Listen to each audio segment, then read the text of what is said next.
जय हिंद। मैं मुकेश दुबे स्वागत करते हैं आपके अपने चैनल अपना फैमिली पे। आई होप कि आप सभी अच्छे होंगे, अपने घर में खाना पीना खा रहे होंगे, अच्छे से रह रहे होंगे और किसानों की तरह रोड पे नहीं रहे होंगे। तो आप समझ ही गए होंगे आज का मुद्दा क्या है। आज का मुद्दे पे बात करेंगे किसान आंदोलन क्यों कर रहे हैं हमारे देश में। देश में तो पूरे देश में नहीं कह सकते हैं, लेकिन हाँ कुछ एरिया में जैसे पंजाब और हरियाणा के एरिया के जो किसान लोग हैं वो आंदोलन कर रहे हैं। क्यों कर रहे हैं इस पे बात करेंगे और इसके लिए हम समझने की कोशिश करेंगे कि ये बिल जो है क्या है। हम लोग इसी मुद्दे को समझेंगे, आखिर ये एमएसपी क्या है, एपीएमसी क्या है और किसान जो आंदोलन कर रहे हैं वो क्यों बवाल मचाए हुए हैं और क्यों आंदोलन कर रहे हैं, क्यों अपना जो हक है वो मांग रहे हैं और क्यों सड़कों पे हैं आजकल। तो स्वागत है। तो हम इस पर चर्चा करते हैं। इस बिल को समझने के लिए हम समझेंगे कि ये बिल आखिर है क्या। अगर ये बिल है तो सरकार ने इसको जून 2020 में 2020 में इसमें संशोधन किए, यानी कि ये बिल पहले भी बना होगा।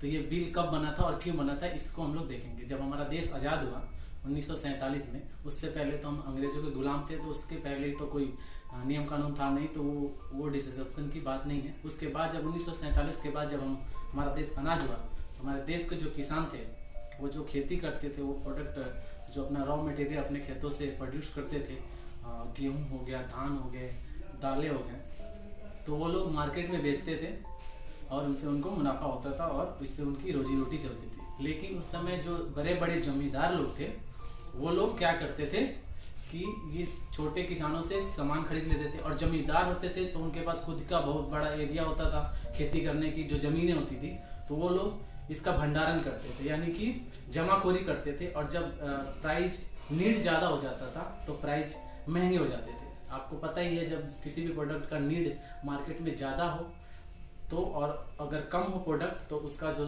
दाम है, वो कॉस्ट है, वो बढ़ जाता है। तो उस समय ये लोग भंडारीकरण कर देते थे, जमाखोरी कर लेते थे और जब नीड ज़्यादा होती थी, जो कंज्यूमर थे वो मांगते थे, तो ये लोग धीरे धीरे करके जब कॉस्ट ज़्यादा हो जाता था तो ये लोग अपने जो गोदाम में से रिलीज करते थे और ये लोग जमाखोरी से बहुत सारे पैसे कमाते थे। इससे क्या होता था, छोटे जो किसान थे वो पहले ही बेच देते थे, उनको नुकसान होता था, और जो कंज्यूमर है उनको तो नुकसान होता ही था। महंगे दामों पर ये रेट में लोग खरीदते थे अपने खाने पीने की जो चीज़ें। तो सरकार इस प्रॉब्लम को देखी और 1955 यानी 1955 में एक बिल लाई और इस बिल के द्वारा उन्होंने ये तय किया कि जो भी जमाखोरी करेंगे या फिर जो भंडारीकरण करेंगे उनको ये एक कानूनन जो है जुर्म के रूप में देखा जाएगा और इस पर उन्होंने कानूनी कार्रवाई होगी, उनको दंड किया जाएगा। ये हो गया हमारा जो ये बिल है वो पास्ट के बिल के बारे में जानकारी। अब आते हैं आज के प्रेजेंट सिनारियो पे। किसान जो गवर्नमेंट है, हमारी जो गवर्नमेंट है आज के, उन्होंने इसी बिल में संशोधन किया है, कुछ सुधार किए हैं और कुछ नए नए एक्ट इसमें लागू किए हैं। इसी एक्ट के बारे में हम लोग जानेंगे। सबसे पहले हम जानेंगे कि आखिर यह एक्ट क्या है। यह एक्ट है एसेंशियल कमोडिटी अमेंडमेंट बिल 2020, क्योंकि ये 2020 में ही संशोधन किया गया है। और इस एक्ट को जून 2020 में संशोधन किया है। जब हमारा सारा देश कोरोना से जूझ रहा था, उस समय सरकार को ये जरूरत पड़ गई कि अध्यादेश के रूप में इस बिल को लाए। एक तो इस पर ये भी मुद्दे की बात है, चर्चा करने की बात है कि आखिर ये जब कोरोना झेल रहा था, पूरा देश झेल रहा है अभी भी, तो ये अध्यादेश लाने की क्या जरूरत थी। फिर अध्यादेश लाए और फिर बाद में जाके कानून बनाए, ये एक चर्चा की अलग मुद्दा है। तो हम मुद्दे की बात ये करते हैं कि बिल में मेन जो पॉइंट है उस पर बात करते हैं कि किसान किस पॉइंट से नाराज है और किस में बदलाव चाहते हैं। तो वो पहला है जो पॉइंट है वह है कॉन्ट्रैक्ट फार्मिंग। कॉन्ट्रैक्ट फार्मिंग का ये है कि फार्मर का जो है, इसको जो नाम दिया गया फार्मर एग्रीमेंट ऑन प्राइस और सर्विस बिल, जिसमें कि जो वस्तुओं का समर्थन का आश्वासन समझौता है। और इसमें ये कॉन्ट्रैक्ट जो बिल है, जो फार्मर कॉन्ट्रैक्ट है, इसको हम समझने की कोशिश करेंगे कि आखिर ये है क्या। कॉन्ट्रैक्ट का मतलब होता है दो लोगों के बीच में एक जो समझौता होता है, उसको हम लोग कॉन्ट्रैक्ट करते हैं कुछ शर्तों के साथ। किसान क्या होते हैं, जब प्रोडक्ट उगाते हैं तो अपने प्रोडक्ट को खुले तौर पे या तो रिटेलर में या किराने स्टोर में या फिर अपने मार्केट में जाके फुटकर दुकानों से बेचते हैं और उनको उससे उनकी अच्छी कीमत लागत नहीं मिल पाती है। किसान देखता है कि आज का एक कोई भी उदाहरण ले लीजिए, खाने पीने की चीजें वस्तुएं कि आज जो गेहूं का रेट है अभी मार्केट में 25 रुपए केजी है, तो किसान सोचेगा चलो हम गेहूं इस साल उगाते हैं और हम 4 महीने के बाद हमें गेहूं का जो रेट है वो 25 रुपए केजी हम बेचेंगे। लेकिन जब ये गेहूं उगाने में, बोने में और कटाई तक आते आते 4 महीने का वक्त लगता है, और 4 महीने के बाद जब किसान मार्केट में जाता है तो उसे वहां पे 12 रुपए और 15 रुपए प्राइस में वो गेहूं बेच पाता है, क्योंकि उस समय वो गेहूं का रेट गिर गया होता है। तो किसान यहाँ पे किसानों को नुकसान हो जाता है। तो सरकार ने, गवर्नमेंट ने ये कॉन्ट्रैक्ट फार्मिंग करके एक एक्ट लाया है, जिसमें कि जो बड़ी बड़ी कंपनियां हैं वो फार्मर से डायरेक्ट कॉन्ट्रैक्ट करेगी। यानी कि कोई भी कंपनी का उदाहरण लीजिए, कोई भी अगर चिप्स कंपनी है तो अगर चिप्स बनाने के लिए उन्हें आलू की जरूरत पड़ेगी रॉ मटेरियल के रूप में, या टमाटर की जरूरत पड़ेगी, या फिर कोई बिस्किट बनाने वाली कंपनी है तो उन्हें गेहूं की जरूरत पड़ी, तो वो हजारों क्विंटल टनों में, लाखों टनों में उनकी जरूरत पड़ेगी। छोटी कंपनियां होती नहीं है, बड़ी कंपनियां है तो वो क्या करती है, किसानों से डायरेक्ट कॉन्ट्रैक्ट करेगी। वो अपने अधिकारियों को भेजती है, एरिया में भेजेगी और उस एरिया का सर्वे कराएगी और ये पता करेगी कितने कट्ठे, कितने एरिया में हम अगर गेहूं खरीदते हैं। अगर एक बिस्किट कंपनी की बात कर ले तो हमारा आज इस साल का जो प्रोडक्शन है, जो हमारा गोल है वो अचीव हो जाएगा।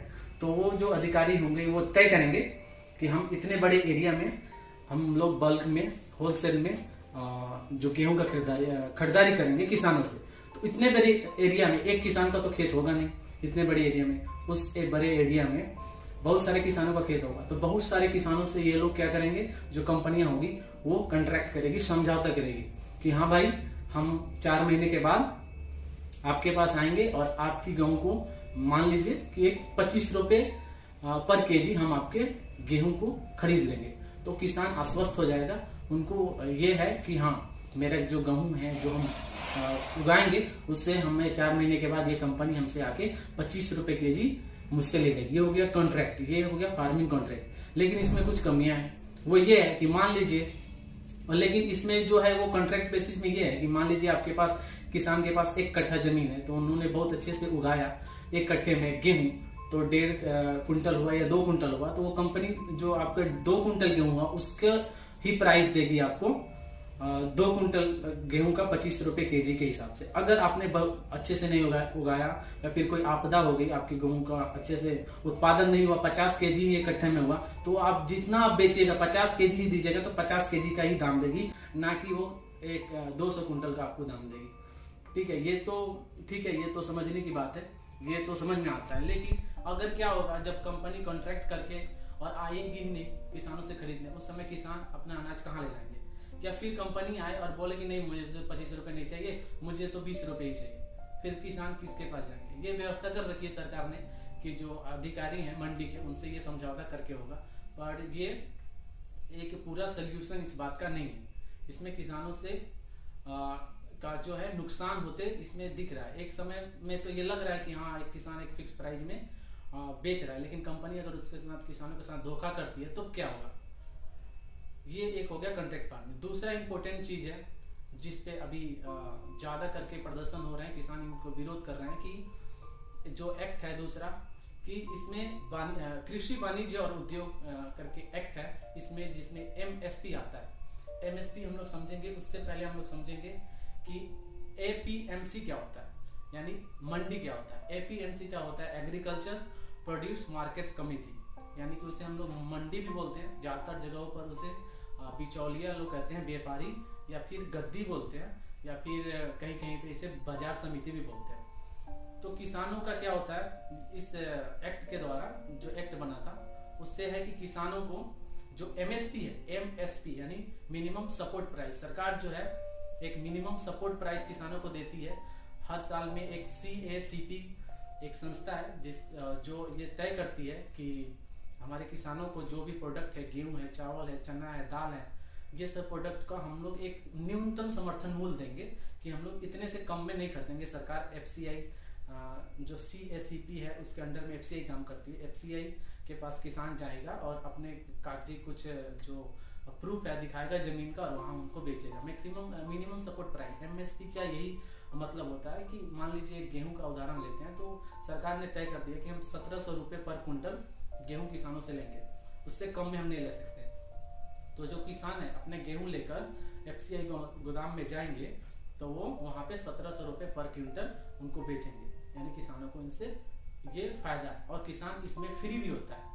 तो ये समझने की हम लोग ये कोशिश करेंगे इसमें क्या है। जब जो फार्मर कॉन्ट्रैक्ट जो बिल है इसमें और एमएसपी में क्यों विरोध हो रहा है, किसान को क्यों लग रहा है कि इसमें नहीं, इसमें किसानों को नुकसान है, तो हम ये समझेंगे जो फार्मर कॉन्ट्रैक्ट बिल है उसमें किसान जो है एक जो म्यूचुअल जो कॉन्ट्रैक्ट है उसमें बन जाता है, समझौते में बन जाता है। मान लीजिए किसी कंपनी ने आकर फार्मर से बोला कि मुझे 24 रुपये पर केजी गेहूं चाहिए, लेकिन 4 महीने के बाद सेम टाइम में अगर मंडी में मार्केट में उस गेहूं का रेट 30 रुपये पर केजी है, तो किसान तो उस समझौते में बंधा हुआ है, वो जाकर अपना गेहूं उस मंडी में नहीं बेच सकता। उस हालात में किसान को क्या हो जाएगा, नुकसान हो जाएगा। लेकिन जो एमएसपी है वो सरकार तय करती है कि हाँ हम 24 रुपये दे रहे हैं आपको, लेकिन उस सेम टाइम में अगर मार्केट में 30 रुपये केजी है तो जो किसान है उसमें सरकार से कोई समझौता कर नहीं रखा है, किसान खुला है, उस समय वो जाके मार्केट में मंडी में 30 रुपये बेच देगा, जिससे कि किसान को फायदा होगा। वो सरकार से नहीं है कि नहीं हमें सरकार को एफसीआई गोदाम में ही जाके वो बेचना है। तो कॉन्ट्रैक्ट फार्मिंग में किसान बंधा हुआ है और एमएसपी में किसान बंधा हुआ नहीं है। तो एक कहा जा रहा है कि ये इनडायरेक्टली वे में ये एमएसपी खत्म करने जैसा ये कॉन्ट्रैक्ट फार्मिंग है। तो ये हम लोग समझे अभी कि ये आखिर ये बिल क्या है, ये मुद्दा क्या है। जो हमारी सरकार है इसको इनडायरेक्टली एमएसपी को क्यों खत्म करना चाहती है, इस पर एक शक ये ऐसे भी जाता है क्योंकि एनएसएसओ एक जो कमेटी है भारत की, वो बेरोजगारी पे देखती है कि कितने बेरोजगार लोग हैं और सरकार के कमेटियों का हिसाब देखती है। उन्होंने बताया था सरकार को कि जो सरकार जो है वो किसानों से न्यूनतम समर्थन मूल्य एमएसपी पे जो खरीदारी करती है और 2 रुपये या 5 रुपये करके गरीब लोगों को जो बीपीएल एपीएल कार्ड धारक है उनको जो अनाज मुहैया कराती है, इससे जो सरकार के जो फाइनेंशियल जो कंडीशन है जो उसमें ज्यादा बर्डन पड़ रहा है, उनमें ज्यादा फाइनेंशियली सरकार को नुकसान हो रहा है। तो सरकार ये बात सही भी है कि सरकार जो ये खरीदती है महंगे दामों पे और 2 रुपये 5 रुपये बेचती है, तो इसमें ज्यादा क्या है कि सरकार का जो पैसे हैं उसमें लग रहा है। लेकिन ये भी समझने की बात है कि व्यापारियों का जो बड़े बड़े उद्योगपति है उनको बैंक का लोन माफ कर दे रहे हैं, तो क्या उनसे सरकार का नुकसान नहीं हो रहा? क्या किसान का, अगर आप लोग जो गरीब लोग हैं देश में उनको हम खाद मुहैया करा रहे हैं, खाने पीने की चीजें सस्ते दामों में गरीब लोग, तो क्या आपको उससे नुकसान हो रहा है? ये भी एक सोचने की बात है। तो उम्मीद करते हैं कि आपको ये बातें समझ में आएगी। हम कंक्लूड करते हैं, अगर हम अपनी राय देना चाहें तो यही हम अपनी तरफ से बोलना चाहेंगे कि जब से देश आजाद हुआ तब से लेकर अब तक किसानों का जो आय है वो 21 गुने तक बढ़ी है। यह सच्चाई है।